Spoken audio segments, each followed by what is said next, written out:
podcast about Canadian cinema and our relationship with film. Today, we are covering Fubar, released in 2002, directed by Michael Dowse, written by Michael Dowse, David Lawrence, and Paul Spence. Today, for this very Fubar episode, I am joined by none other than Spencer Allen Trout. Spencer, how are you? I'm good, Hunter. How are you? I'm doing pretty good. So how we usually do these episodes is that we take a little bit of time to get to know the guests, especially if they haven't been on before. So Spencer, who are you? Who is Spencer? Well, I'm, full disclosure, originally from Winnipeg. I'm from Western Canada. I live here in beautiful Halifax now. Work took me out to the West Coast and it brought me here. I'm one of those strange people who grew up far from an ocean who works on the ocean. So there you go. Well, that is pretty interesting. What do they call you guys? Land pirates? Prairie schooners, but I knew there was some sort of a term for it. And we met years ago out in British Columbia. What, like 8 or 9 years ago at this point? Oh yeah, it would have been 8 years ago. Time has gone on. Yes. Yeah, that's weird. But before that, I also played in a metal band that went on tour in Western Canada. So needless to say, this film speaks volumes to me. Well, this has come up a couple of times on the episode so far. Right out of the gate, when I brought up this podcast and trying to find people to be on it, you're one of the many that immediately had an answer, and it was Fubar. And we're going to get to why in a second. But in case anybody out there hasn't seen this film, maybe we should let people know what Fubar is about. Fubar is a documentary. These characters, Dean and Terry, might not exist, but this film is a documentary. I have met these people. I have met people who are like this. You know, at the end of the film, when it gives that disclaimer that, you know, any resemblance to anyone, living or deceased, is purely coincidental. Well, wow, that's a lot of coincidences.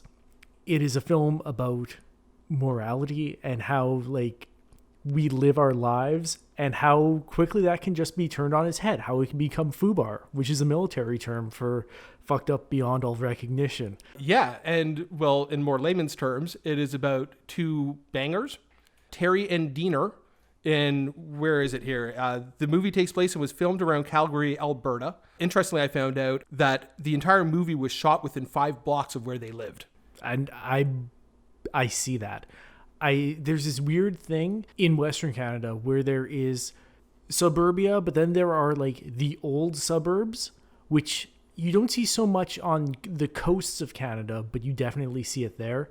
And that 100% makes sense to me, that there's like this old kind of like residential area right in the heart of the city where you can film a film in 5 blocks and make it look as diverse as this film does, right?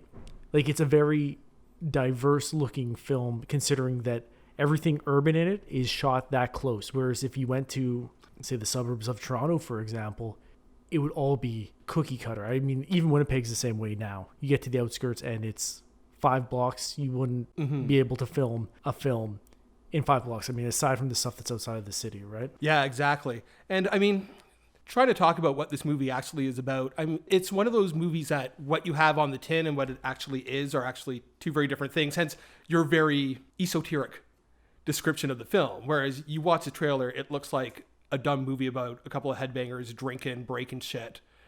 And I mean, the only thing to add for the overall plot of the film, you said it is a documentary. It's kind of a weird film within a film with a character called Farrell, who's very much meant to be a big city type aspiring artist that's kind of really going in and kind of filming the subjects but kind of exploiting them at the same time. That's kind of the basis to start with with talking about Fubar, or at least where we're coming at it. So back over to you. We kind of touched a little bit, but like, where did you first discover this film? Like, why was this the movie that you immediately wanted to go to? Incredibly, where I grew up in Winnipeg didn't have a Blockbuster, at least nowhere that was really accessible to me. We only had like local corner video stores. So I went to one whose name escapes me now, and I rented it because it looked funny. I mean, this film came out when I was in high school. You know, I was in grade 11 when I watched it. And what got me about it is that even then, it wasn't like the Trailer Park Boys, which was out at the same time. That's no knock against that, but it's a faux documentary, but it had something to say. It kind of turned something on its head, right? Because there is kind of this, there's an undercurrent to the whole film. And that spoke to me even then at that young age. But I remember sitting there in my parents' basement in like the middle of summer in high school watching this and being like, oh, wow. Like, I almost couldn't tell then if Dean and Terry were characters or not. Like, it so blurred that line for documentary and film for me that I looked at it and I couldn't tell the difference then. And that stuck with me. I didn't really get the film until I watched it years later. And that's when it took on a whole new life for me. But that first time that I watched it, I almost didn't like it. You know, it was one of those films that when I went back and revisited it, I was like, oh, no, this is great. This is great. It's like it clicked for me. I was almost too young to watch it the first time. And again, that was me at like 17, right? So your desire to talk about it then is more later Spencer. You know, that rediscovery. So, like, what made you want to talk about this movie? There are so many things you can cover, but, like, obviously there was something that this was the movie you wanted to talk about. No other film deals with Western Canada music culture. I'm not talking about necessarily going to shows. I'm not talking about the bands who play, but the culture around, like, heavy music that exists in Western Canada, like Fubar does. That's fascinating. Because this movie is genuinely really funny. And it's funny beyond just kind of the surface jokes and kind of gags that are in it. It's funny because I honestly don't know much about the writing of this film. But my God, I have seen scenes from that film play out in real life unintentionally. Spoiler, there was no screenplay. I think the director has said that there were only 3 pre-scripted lines in the entire movie. That shows. That is what takes this movie from a send-up of a subculture to what I think is a great film. Because they have an appreciation and an understanding of like this headbanger hoser subculture that exists. Well, that's really kind of an interesting part of it for me, because the sort of headbanger culture that is depicted is very different than the one that I grew up with in Ontario. You know, like, metalheads were almost kind of sweethearts when I was growing up. You know, the sort of metal exterior, kind of soft interior. You know, so I didn't really know this sort of how they're first portrayed in the film. Like, when the Farrell, the director, is kind of picking and choosing what he's showing, and they're showing just the bad side of the characters and the sort of destructive side. It is interesting. I find it interesting as you go on. You do have these sort of regional blue collar shows that represent different parts of Canada pop up. You have Trailer Park Boys, you have Letterkenny, and, you know, you have Fubar. And I mean, you brought up something earlier that I also want to cover about regionality, because you said you're from Winnipeg. This is Calgary. Now, you still identify with it? Do you think that there's a Midwestern culture kind of encapsulated here? I don't like the term Midwestern when it comes to Canada because I don't think it's historically appropriate to Canada. Midwestern's very... You say Midwest, and I think Indiana, I think Ohio, I think these parts of the states that have been known as the Rust Belt now, right? And to Canada, there is historically this Western alienation. And of course we're going to be different from, say, Ontario, say the East Coast, from Quebec, for more than just geographic reasons there.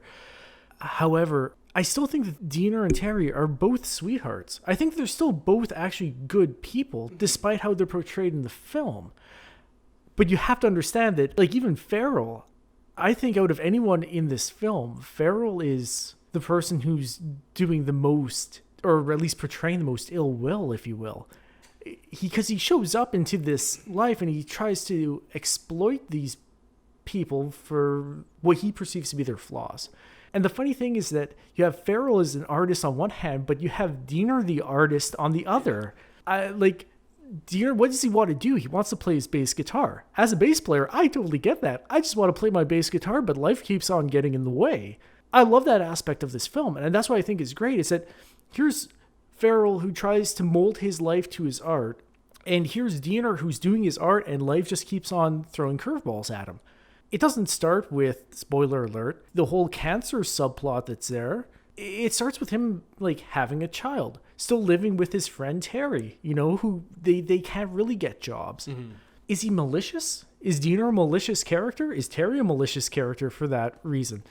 I really don't think that they're malicious. I think they're still boys. I mean, I easily have 10 years on these characters now, and I don't feel that old.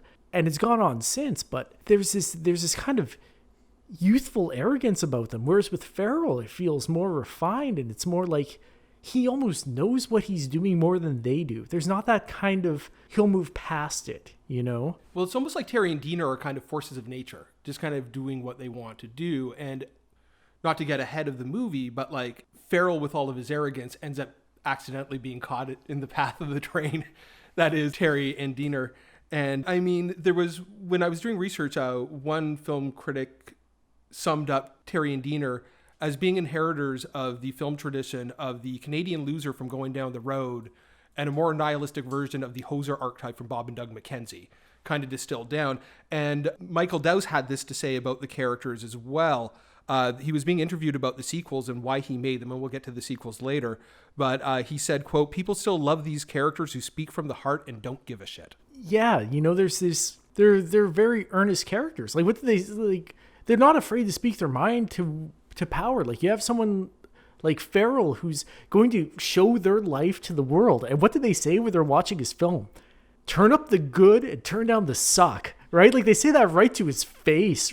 And this is a guy who's going to shape their public opinion of them. They don't care. And there's something kind of charming about that. That, like, what do they keep on saying throughout the film? Just got to give her, right? You're just going to go and you're just going to give her, right?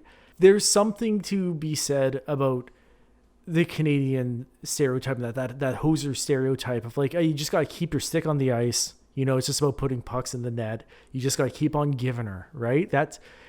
This film continues that tradition, yes. I don't think it's necessarily darker.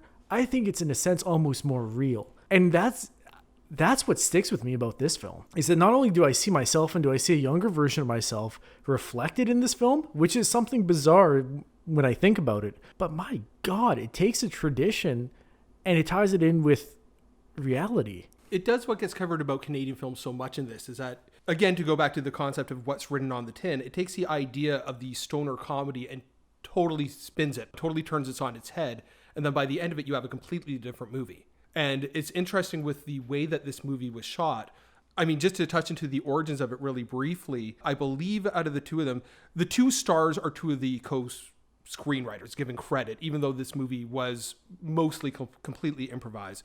I believe out of the two of them, it was David Lawrence, who played Terry, was on a film that Michael Dowse was shooting previously. Which, interestingly enough, you know, the early scenes where they're first being interviewed by Farrell, right? And there's a movie playing in the background. That's a movie that they met on. And as far as I know, it was never released. And Michael Dowse had such frustrations. He got a whole crew. He had everything going on. He had such a bad experience on that film. And he kept in touch with David Lawrence and Paul Spence, their childhood friends. And that really shows with their chemistry on screen. So he decided after the bad experience there, he took inspiration, he says, from British documentarian Nick Broom, who is very much of the direct cinema, which is basically taking minimalist equipment, going out there and shooting it, and the Belgian film Man Bites Dog. I don't know if you've ever seen that one. I haven't seen it for ages, but, you know, this whole story about this small little crew. And that's what's interesting, because in the previous film, he did spend the money on that crew. And on this one, because they decided to go by the documentary format, or the faux documentary format, mainly because it was the cheapest. Like, it wasn't actually a decision. They just decided to go that way because this film was shot for like $10,000. I think their kind of buzz about that was their credit card limits were the budget of the film. So it was actually just cheapest to film it in the documentary. They didn't have to worry about people being in frame. They didn't have to worry about boom shots. They didn't have to worry about anything like that.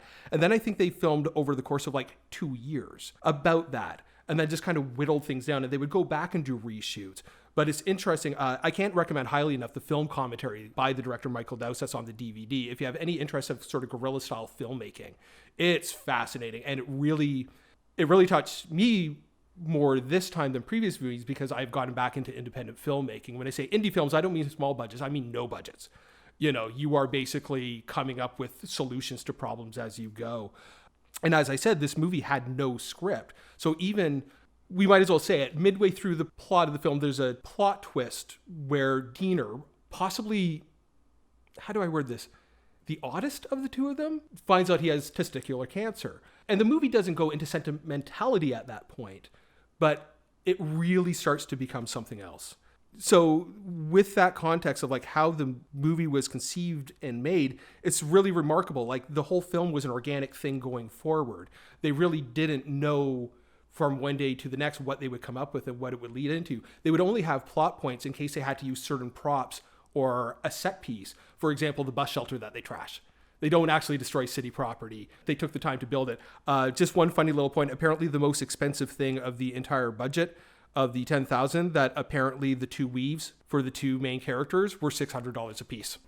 And just to note, we are, to honor the movie, we are drinking Pilsner beer during this. Apparently Pilsner beer sponsored the movie by giving them 25 cases of Pilsner. That is actually incredible, because I will say this. When we went on tour, Pilsner used to be one of the reasons why we would be excited to get on the other side of Regina, because you couldn't get Pilsner back then in Manitoba. You had to actually go into Rider country, which is for you CFL fans out there. And that beer also sponsors the Rough Riders, to my understanding, which is a local football team. So we used to go on tour and we would grab them in cubes because they came in cubes. Of course, that was their, hey, neat selling point. But that's something else I find interesting, is that it's a regional beer like that. Like there was Lucky Lager in BC. There's Pilsner out of, what is it, Lethbridge? What does it say here? If you find the But and that was more like an Alberta and Saskatchewan thing. We had Standard Lager, which looked like a Budweiser ripoff. I have the side of a 12-pack framed on my bedroom wall. Like out here, it's Olin's, for example, or it might be like Alpine in New Brunswick, to my understanding. That's a weird, I don't know if that kind of regional mass-produced beer is a thing anywhere else. That strikes me as kind of weird. But I'm glad that it's that they sponsored this film by giving them 5 2-4s, and they're so prominent in it because you see them shotgunning a lot. They're drinking tons of this beer. No, I had never heard of Pilsner before I'd moved out west. I saw it for the first time out there. People were talking about the Pilsner Bunny, and I'm like, what the fuck's a Pilsner Bunny? And now you can buy Pilsner out here, hence we decided for the occasion to actually buy some, because goddamn it, watching so much of this beer drank during this movie, it's only fitting. So Spencer, all this talk about here on the Beer Cast, I'm feeling a little parched. You mind grabbing me one? No, absolutely.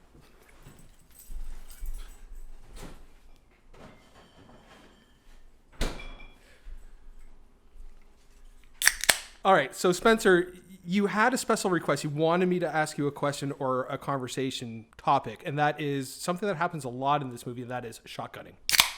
Yeah, you have to understand that where I come from and being in a metal band, shotgunning isn't just a way of getting drunk quicker, or to quote, if you can only afford a 6-pack, you just shotgun a few and you get right ripped quick. No, it's kind of a chest pounding thing as well, because I remember showing up in a van full of long haired, just greasy from the road metal guys, getting out, talking to another band and just talking about music and be like, oh, well, want to have a drink? It's like, yeah, well, we should shotgun. And it was always whoever shotguns the fastest is, king shit of Turd Mountain, right? Like that's how you kind of prove yourself, right? Like you don't win anything.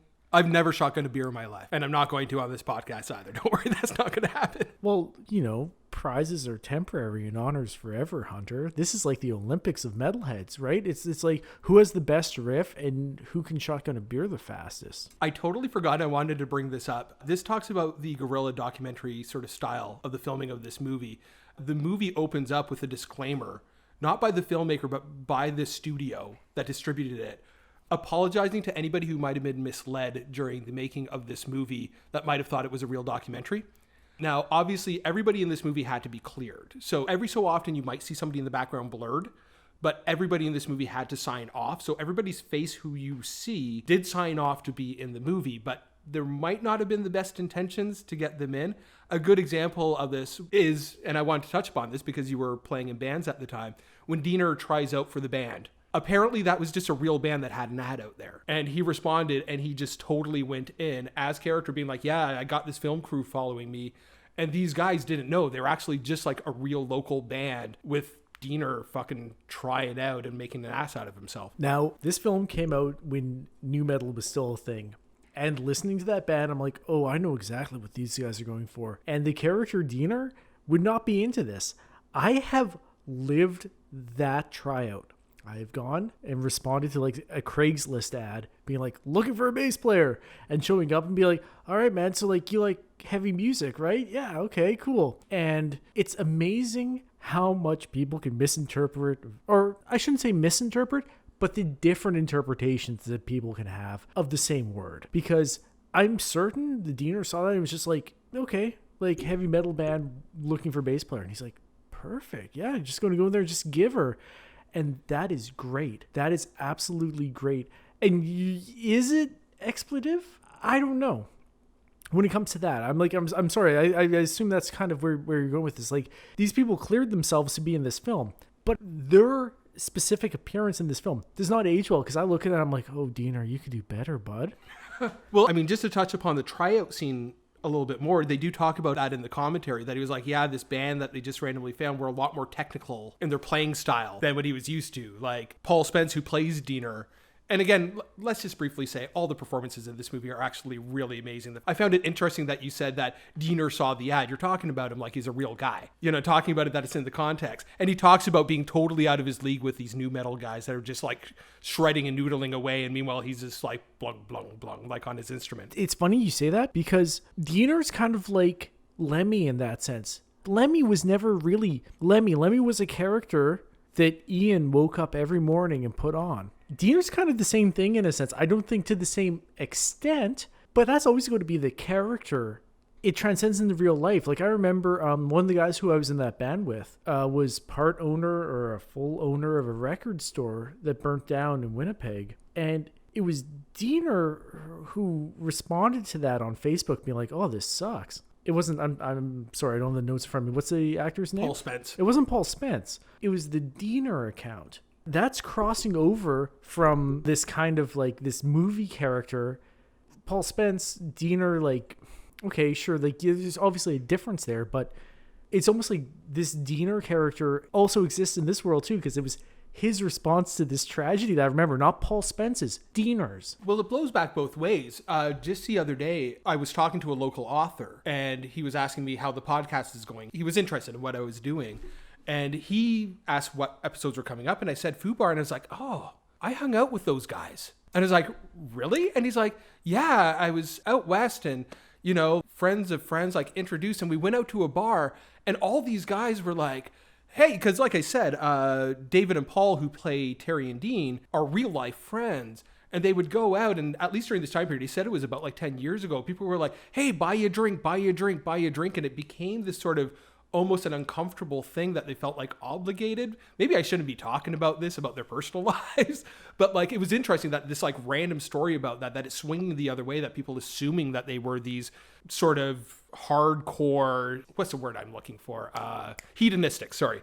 Like just completely hedonistic beasts. Well, and see, I think that plays back to that Lemmy thing, is that they've kind of dodged that bullet. Whereas I think someone like Lemmy, I should say, bought into that for life, right? Is there anything you want to say about the sort of documentary format or the characters? I mean, there is character stuff I want to come back to a little bit later, but is there anything else you want to throw in there? Full disclosure, I used to make films. You told me this on the way here, and I did not know this. And yeah, okay, we're going to talk about this, because I brought up watching this now after getting back into doing film and learning how they made the film. I love just as much as I like this movie. I love the story behind it and how they made it. I connect to what's on screen. Actually, I have a distance to. That was never my life.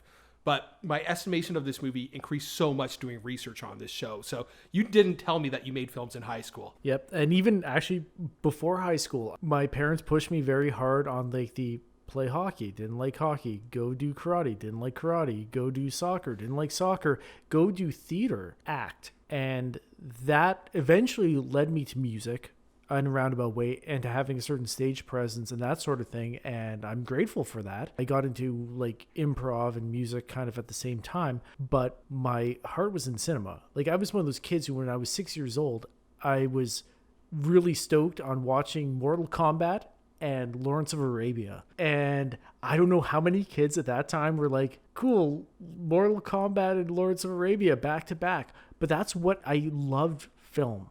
And I mean, I still do, but my parents made the mistake of getting an old camcorder with the little tapes in them. And their intent was to film every Christmas and to film family vacations.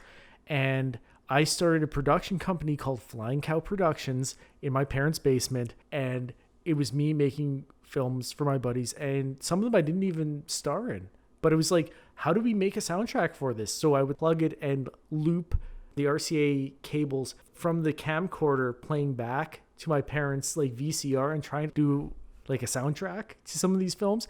And my God, the first time it was just feedback, but it was a learning curve and it was just zero budget, actually zero budget. What can we do with this plunger? My parents bought a new plunger. How can we incorporate this in this film? And it would just be like, well, this is the scene. Now we're just going to run with it. And it was like, well, how can we film something in like my buddy Jeff's basement?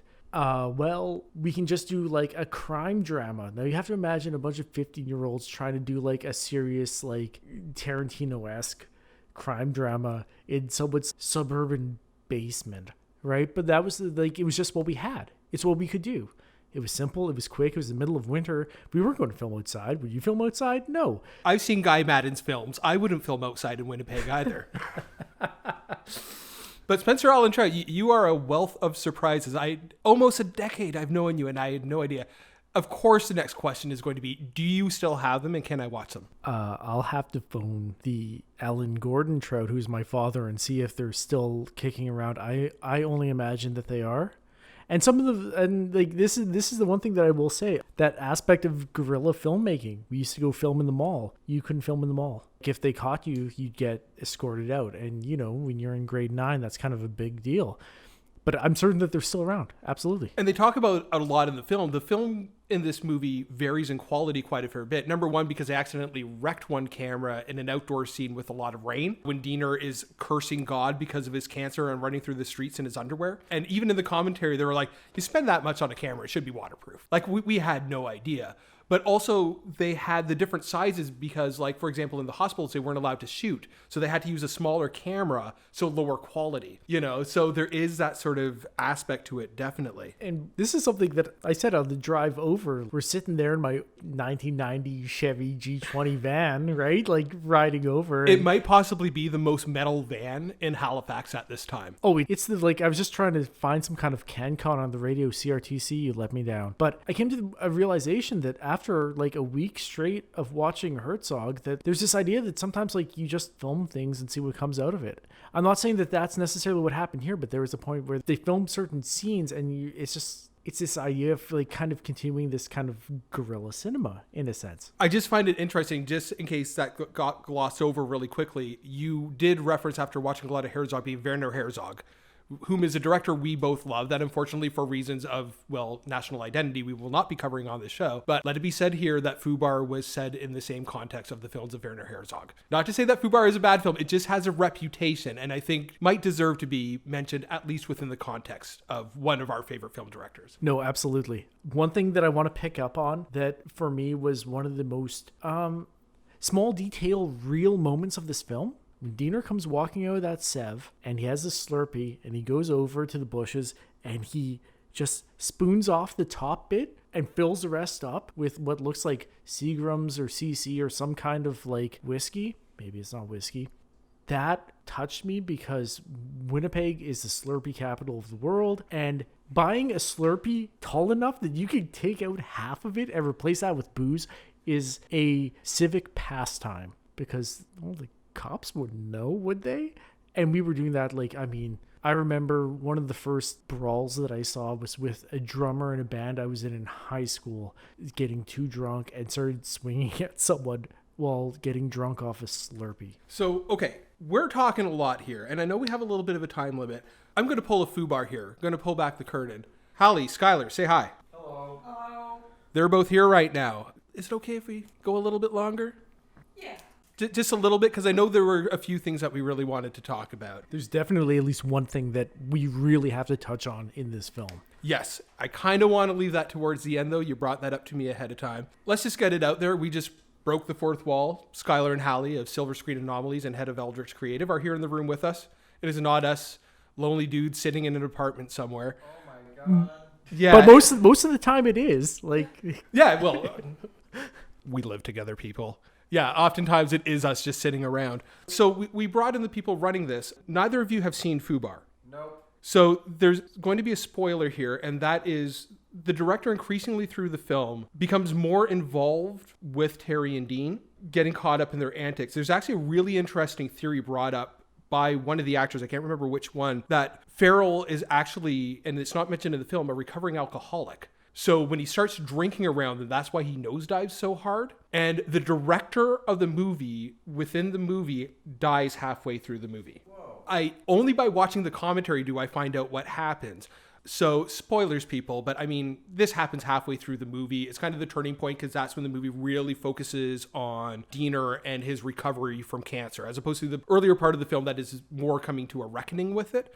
After Farrell dies, you immediately, the first shot afterwards is Diener sitting bald, having lost his gorgeous mane of a mullet. luscious locks. The ultimate emasculation of a metalhead. And I'm just going to share this because it's an interesting story.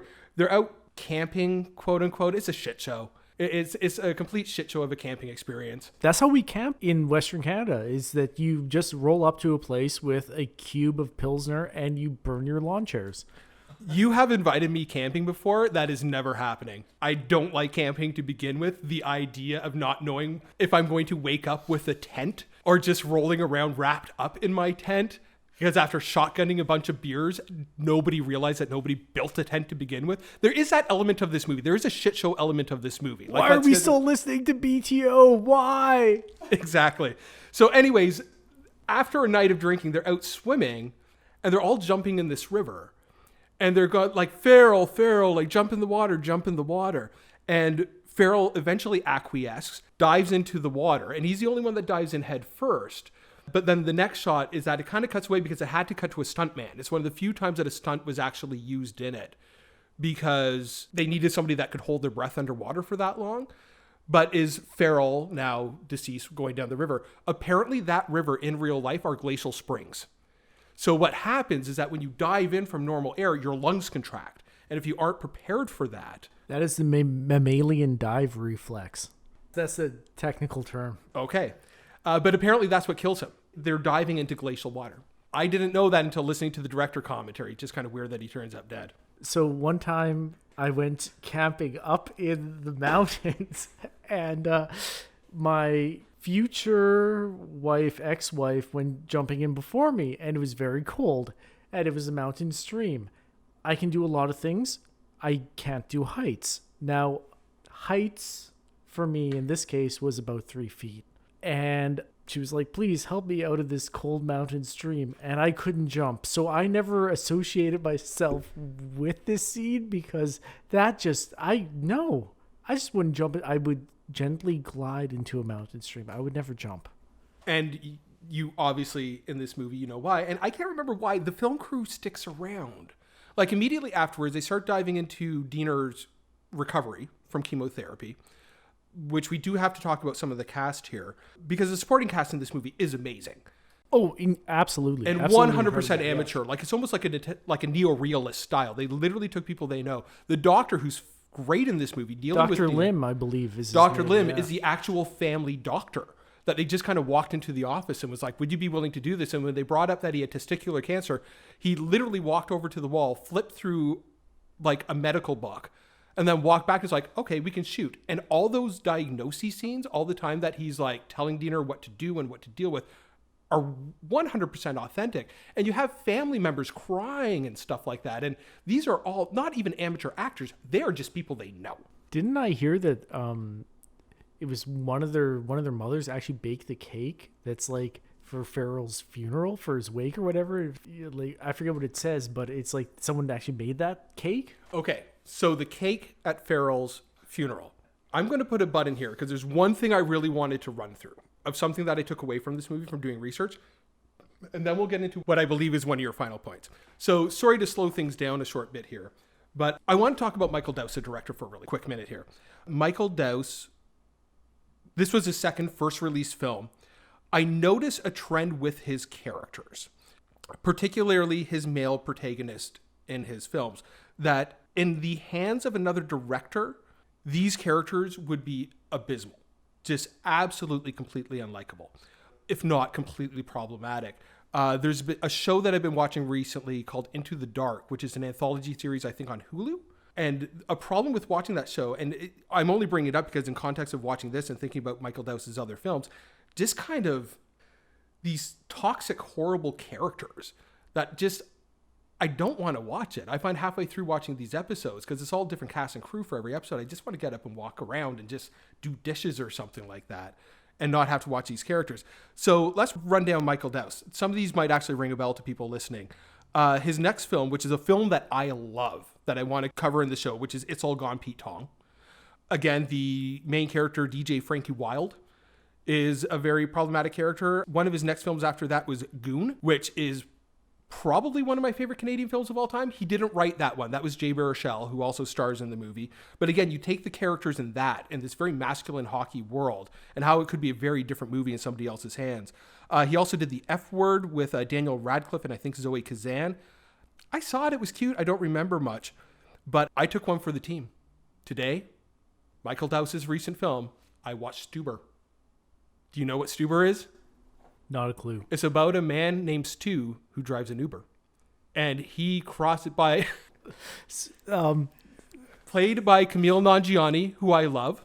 He gets tied up with a hitman. People are laughing here. It's distracting me. No, I love it. Who I plays love it. Drax? This is so real. Wait, Dave Bautista. Dave Bautista, who is blinded by eye surgery and needs his Uber driver to guide him. Wait, David, the wrestler, or I just Drax got... the Destroyer with Camille Nanjiani. Like, think about Incredible. it. Why would you not want to watch this movie? Anyways, I'm getting sidetracked. My whole point, and then also going through really quickly with TV shows that he's done. He filmed episodes of Man Seeking Woman, again starring Jay Baruchel, which is a show I really enjoyed. And episodes of Preacher all have characters that could be extremely problematic. And even if he doesn't write it, there seems to be this archetype of potentially problematic, specifically male characters. Like, it's even a running gag in Stuber. Yes, I said that word again. Where Camille Nanjiani's character is saying to Dave Bautista and calling him out as being a toxic male, and that literally being a talking point. So I just think it's interesting that you have ground zero with that. And despite the fact that he does romantic comedies and he does all this other stuff, like I said, in Man Seeking Woman, again, those shows starring Jay Baruchel, that if that character was played slightly differently, he would have been a total creep, and a stalker. But they still managed to walk this fine line, and like they do with Terry and Diener, keep that sort of endearing character. And this seems to be the recurring theme that I've seen in every single one of his films, with these potentially problematic leads, and sometimes problematic, but still balancing it. And I thought that was fascinating, because otherwise you would look at his filmography, especially after he stopped writing and just directing, that you would think it would all be disparate. But I just wanted to bring up this thread that I saw that definitely has its roots in Fubar. Well, that's Dean and Terry. There is a recurring racist joke in this film that I'm not going to repeat. It's played for effect in the fact that it's so terrible, but there's a realism there. There's a realism to that. And there's a realism to the fact that, I think that Farrell's just as awful as these guys when it comes down to it. As I said before, Canada comes down to being a racist and elitist country in this film. And I don't think that's something that we should shy away from. It's something that we can argue with until the cows come home. But yeah, really, absolutely. Well, that's a talking point in the commentary with said joke, which I have to say, when I was younger, especially, even growing up in a very multicultural environment where I did in Brampton, or maybe because of, these sort of jokes were very commonplace. It is a casual racism almost. And they bring up in the commentary that when they did screenings of the movie, a lot of people were like, you should cut that out. And they were like, no, it's integral in understanding this culture, both the culture that they're in and the culture of where they come from in the country. And also interesting, if you get the DVD, there's a cut scene of Terry at his job at the furniture factory, just kind of hanging out. And I know why it was cut out, because it's like 5 minutes more of him hanging out with other characters that have not been in the film so far, just as bad, if not worse, of what the running joke is. But I remember sitting around factories when I was just out of high school, sitting around, and that was the humor. Like, that sort of stuff would pop up all the time. I remember playing the local community hall in Humboldt, Saskatchewan, and hearing unironic, unhipster racism and being like, oh, wow, that's a very real, yes, we're inherently racist, but that was like, it struck me. And for that to strike a white Canadian is, I think, that takes a certain kind of next level racism. Not to excuse us, but. Yeah, definitely. Well, it's funny. The question that I mean, unless you have anything pertinent that you really want to add, it's a weird note to end on before I ask this question. But what do you think that this film says about Canada? To somebody that isn't from here, what do you think this film says about us, who we are, about our cinema, whatever you want to talk about? What I think Fubar has to say about Canada is that just because we're well-intentioned doesn't mean the road to hell isn't paved with good intentions. Dean and Terry, who, I have to make a side note, I had a stuffed dinosaur named Dean and a stuffed pterodactyl named Terry as a child, so this movie always plays with me on that emotional level as well. The characters in this film, I think, are a great representation of Canada. At least the Canada that I knew and I grew up with, which is a very white, very Western Canada. Because there's a difference between Farrell and Dean and Terry, whereas Farrell seems to be better off. He seems to be of a higher status, if you will. And then you have Dean and Terry, who are these metalheads who, while more innocent and almost childlike in their approach to life, are still racist because they still make these jokes. But I think Farrell at his heart is just as racist, just as classist as they are. I think it says that in Canada, we like to think that we're so much better than everyone. But that's not what I take away from this film. That's not what I take away from it at all. And I think if you watch this film, you would get a very accurate representation of a part of Canada that A, we don't talk about, and B, we don't like to talk about. That is one hell of a note to end on, Spencer. Thank you so much for coming out and talking about this movie. Obviously, there was a lot to say. I'm sure we could come up with more. I didn't even get to ask you what your favorite line of the movie is, but let's just let people find this movie for themselves if they haven't actually already seen it. Okay, Spencer, anything else you want to add? Listen to the local music, go to local shows. I think that's good advice for everyone. Thanks so much for having me. Of course. North of Normal is a product of Eldritch Creative, which can be found on Facebook at Eldritch Creative and Instagram at eldritch.creative. This show can be found at North of Normal on Facebook and on Instagram at North of Normal Pod. Intro music is by Dad vs. Son out of Hamilton, Ontario. That's it for now. Be safe.